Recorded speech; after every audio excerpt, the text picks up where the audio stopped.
Assalamualaikum warahmatullahi wabarakatuh. Alhamdulillah, para teman-temanku, para sahabat yang dicintai oleh Allah Subhanahu wa Ta'ala. Nabi Muhammad sallallahu alaihi wasallam disebutkan memiliki 11 orang istri. Dalam riwayat lain 13 orang istri dengan 7 orang anak. Ketujuh orang anak tersebut terdiri atas 4 orang anak perempuan dan 3 orang anak laki-laki. Nah, adapun cucu Nabi Muhammad SAW diketahui ada 7 orang. Ketujuh cucu tersebut, 3 orang diantaranya adalah cucu perempuan dan 4 orang lainnya adalah cucu laki-laki. Adapun penjelasan singkat mengenai cucu beliau ini adalah: pertama, cucu Nabi ini bernama Umamah binti Abul As, yang merupakan putri dari Sayyidah Zainab binti Nabi Muhammad SAW dengan suami Abul As. Adapun Sayyidah Zainab sendiri merupakan putri tertua Nabi Muhammad SAW dari istri pertama, Sayyidatina Khadijah binti Khuwailid. Nah, berdasarkan sebuah riwayat, Umamah ini merupakan cucu yang suka digendong oleh Nabi Muhammad SAW. Dan Nabi juga tidak segan untuk membawanya dalam berbagai kesempatan. Sayyidah Umamah sendiri merupakan perempuan yang lembut, cerdas, serta keibuan. Dan setelah dewasa, Sayyidah Umamah binti Abul As lalu dinikahi oleh Sayyidina Ali bin Abi Thalib setelah istri beliau yang bernama Sayyidah Fatimah binti Muhammad wafat. Nah, pernikahan ini terjadi pada masa Khalifah Umar bin Khattab. Dan ada riwayat yang menyebutkan bahwa keputusan untuk menikahi Umamah ini adalah wasiat dari Sayyidah Fatimah. Dalam riwayat tersebut dikatakan bahwa sebelum wafat, Sayyidah Fatimah Az-Zahra berwasiat kepada suaminya Sayyidina Ali bin Abi Thalib untuk menikahi keponakannya sendiri, Sayyidah Umamah binti Abil As, sepeninggal diri beliau. Nah, dari pernikahan ini Sayyidah Umamah binti Abil As dan Ali bin Abi Thalib memiliki seorang putra yang dinamakan dengan Muhammad Al-Wusta atau Muhammad Al-Wasit. Setelah Sayyidina Ali bin Abi Thalib juga wafat, Sayyidah Umamah ini kemudian menikah dengan Al-Mughirah bin Naufal Al-Haris yang masih merupakan sahabat Nabi Muhammad SAW dan sahabat Ali bin Abi Thalib radhiyallahu anhu. Pernikahan ini juga terjadi atas wasiat yang sudah disampaikan Sayyidina Ali bin Abi Thalib sebelum beliau wafat.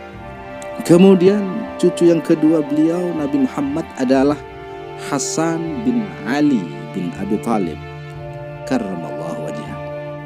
Beliau merupakan cucu Nabi Muhammad SAW, putra dari Sayyidah Fatimah binti Sayyidina Muhammad dengan Sayyidina Ali bin Abi Thalib. Pada awalnya ayah beliau Sayyidina Ali ingin memberi nama Harb kepada Sayyidina Hasan ini, yang artinya perang. Namun Nabi Muhammad SAW melarang memberi nama itu dan kemudian memberi nama Hasan. Disebutkan bahwa Sayyidina Hasan bin Ali mempunyai banyak keutamaan. Bahkan Nabi Muhammad SAW sendiri menyebut beliau sebagai Sayyid, yang artinya tuan atau pemimpin yang akan mendamaikan dua kelompok masyarakat Islam yang tengah bertikai. Hal tersebut terjadi usai Sayyidina Ali bin Abi Thalib wafat. Dan pada saat itu pertikaian dengan Muawiyah berkecamuk dan Sayyid Hasan menjadi khalifah menggantikan Sayyidina Ali bin Abi Thalib karramallahu wajhah. Hal ini membuat pengikut Muawiyah merasa tidak puas dan Sayyidina Hasan dengan sukarela kemudian mundur dari jabatan khalifah. Nah, posisi khalifah kemudian diganti oleh Muawiyah itu sendiri. Tidak hanya itu, Sayyidina Hasan juga berhasil memberikan pengertian kepada para pengikut setia Sayyidina Ali bin Abi Thalib yang membuat dua kelompok ini bisa didamaikan. Dulu, pada saat Sayyidina Hasan menjabat sebagai khalifah, Muawiyah sebenarnya mendatangi beliau dan meminta beliau untuk menyerahkan jabatan khalifah kepadanya. Sebab menurut Muawiyah, hanya dia yang berhak memimpin umat Islam. Dan Sayyidina Hasan dengan lapang dada menyerahkan jabatan khalifah tersebut, namun dengan sejumlah syarat. Syarat tersebut diantaranya adalah kepemimpinan akan kembali pada Hasan setelah Muawiyah tiada. Nah, selain itu, Muawiyah tidak boleh menuntut apapun pada penduduk Irak, Hijaz dan Madinah atas apa saja yang sudah terjadi saat Sayyidina Ali bin Abi Thalib masih memimpin. Dan selanjutnya, beliau juga meminta supaya Muawiyah membayar utang-utangnya. Nah, secara resmi cucu Nabi Muhammad SAW ini mengundurkan diri, dan keputusan ini sangat ditentang oleh penduduk Kufah. Mereka sangat menyayangkan keputusan beliau dan bahkan menuduh beliau sebagai pengkhianat, sekaligus dicap sebagai orang yang telah menghinakan kaum muslimin. Kemudian Sayyidina Hasan wafat akibat diracun oleh Ja'dah binti As'ash bin Qais yang merupakan istrinya sendiri. Ja'dah ini berperilaku demikian karena sudah termakan rayuan Yazid bin Muawiyah yang mengatakan bahwa ia akan menjadikan Ja'dah istri apabila Hasan wafat. Ja'dah meletakkan racun mematikan dalam makanan yang akan dikonsumsi oleh Hasan. Melihat saudaranya yang sakit ini, Sayyidina Husain sang adik mendesak Sayyidina Hasan sang kakak supaya memberitahu perihal orang yang telah tega melakukan hal keji itu kepada beliau. Akan tetapi Sayyidina Hasan enggan untuk memberitahu saudaranya, dan beliau berpesan bahwa setelah beliau wafat, jenazahnya ingin dikuburkan bersama dengan Nabi Muhammad SAW. Namun sungguh disayang, Gubernur Madinah yang berkuasa pada saat itu melarangnya, dan hampir saja terjadi kontak senjata. Pertikaian ini kemudian dilerai oleh Abu Hurairah, dan Sayyidina Hasan pada akhirnya dikuburkan di makam Baqi. Beliau dikubur berdekatan dengan kuburan sang ibunda, yakni Sayyidah Fatimah binti Sayyidina Muhammad SAW. Cucu yang ketiga Nabi Muhammad SAW adalah Sayyidina Husain. Beliau merupakan saudara Hasan, yang artinya juga merupakan putra khalifah keempat, yakni Sayyidina Ali bin Abi Thalib karramallahu wajhah dengan Sayyidah Fatimah Az-Zahra. Beliau Sayyidina Husain sangat dimuliakan oleh umat Islam, bahkan termasuk oleh Muawiyah, khalifah yang menggantikan Sayyidina Hasan. Muawiyah tidak hanya memuliakan Husain bin Ali, namun juga sangat memperhatikan kehidupan beliau beserta saudaranya. Disebutkan juga bahwa Muawiyah sering memberikan hadiah kepada beliau dan juga saudaranya.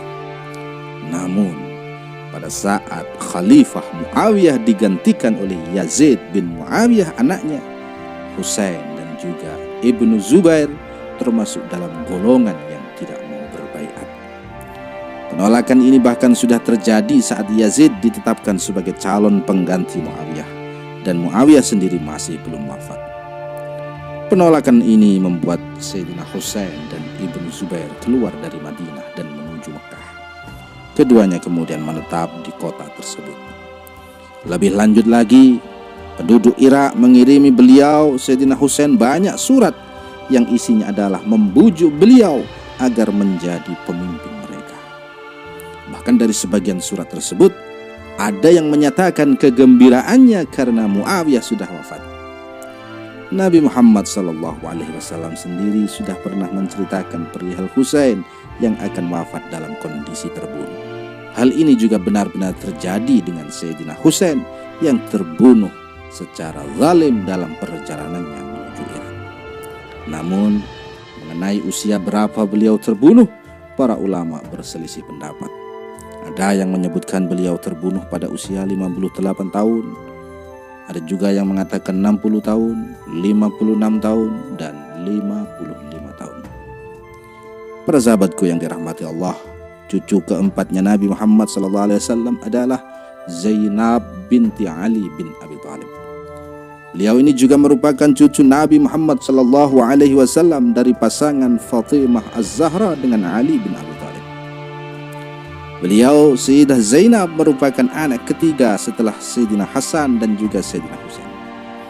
Sayyidah Zainab binti Ali dikenal sebagai wanita yang berkarakter mulia, punya banyak ide serta menguasai ilmu bahasa. Setelah dewasa, beliau menikah dengan sepupunya yang bernama Abdullah bin Ja'far. Nah, dari pernikahan ini lahir beberapa orang putra dan putri yang kemudian diberi nama Muhammad, Ali, Abbas, kemudian Ummu Kulsum dan juga Aun al-Akbar. Pernah suatu ketika Nabi Muhammad SAW mendekap Zainab dan beliau menangis. Melihat hal tersebut, Fatimah bertanya, mengapa Nabi Muhammad SAW menangis seperti itu? Nabi pun menjawab bahwa setelah beliau tiada kelak, Zainab akan mendapatkan musibah yang bermacam-macam. Mendengar penuturan sang ayah, yaitu baginda Nabi, Sayyidah Fatimah ikut menangis. Hal ini terjadi dengan Zainab yang kemudian menjadi salah satu saksi tragedi Karbala. Tragedi tersebut membuat kedua putranya syahid, termasuk saudaranya Husain. Sayyidah Zainab kemudian bertindak sebagai penanggung jawab dalam rombongan tawanan. Beliau berupaya keras agar kebutuhan kaum perempuan serta anak-anak terpenuhi. Bahkan beliau turut melindungi keluarga Sayyidina Husain beberapa bulan kemudian pada saat mereka dipenjara oleh dinasti Umayyah. Begitu banyaknya ujian yang dihadapi tidak membuat Zainab marah. Beliau sangat tegar menghadapi ujian-ujian tersebut. Bahkan beliau disebutkan sebagai wanita yang memiliki sisi kesabaran dan juga sisi ketekunan. Kemudian yang kelimanya adalah Sayyidatina Ummu Kulsum binti Ali bin Abi Thalib. Beliau Sayyidah Ummi Kulsum juga merupakan cucu Nabi Muhammad SAW dari putri beliau Sayyidah Fatimah dengan Sayyidina Ali bin Abi Thalib. Ummi Kulsum adalah anak bungsu, anak ragil bahasa Jawanya, yang lahir pada tahun ke-6 Hijriah. Beliau memang masih sempat berjumpa dengan Nabi Muhammad SAW. Akan tetapi Nabi Muhammad SAW wafat ketika Sayyidah Ummu Kulsum masih sangat muda. Ummu Kulsum dikenal sebagai perempuan yang mulia, baik dan sifat maupun nasabnya. Karena kemuliaan beliau ini, Sayyidina Umar bin Khattab lalu menikahi beliau pada saat menjabat sebagai khalifah pengganti Abu Bakar. Sayyidah Ummu Kulsum dinikahi oleh Umar bin Khattab dengan mahar yang besarnya 40.000 dirham sebagai bentuk penghormatan.